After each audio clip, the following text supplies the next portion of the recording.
certain sense of power of pressing a button on your joypad and seeing a plane crash land. It's really cool the player actually triggering it all themselves.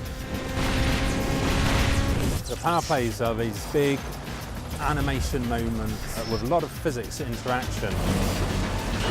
The way the player gets to remotely trigger these power plays is by overtaking other cars, drifting, jumping, all kinds of stuff like that.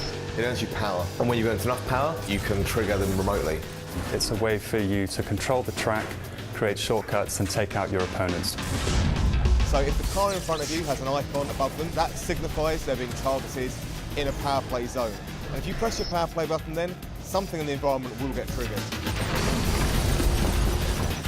Some of them up to 1.8 kilometres in length of animation that we need to do.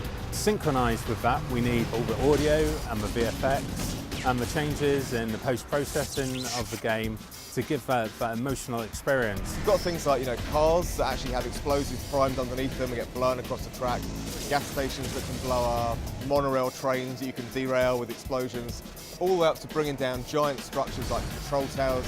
The whole screen can become absolutely full of explosions and smoke and dust and wreckage. As the player drives up to the power play, you kind of want that player to kind of flinch, getting that emotion from the screen. So we spend a lot of time and effort choreographing the power plays and all the effects. The environments are really rigged to blow. It's not just one big explosion, there's lots of little things. The guys are really working on a system where if you actually slowed the game down, you'd kind of see a story of all the effects.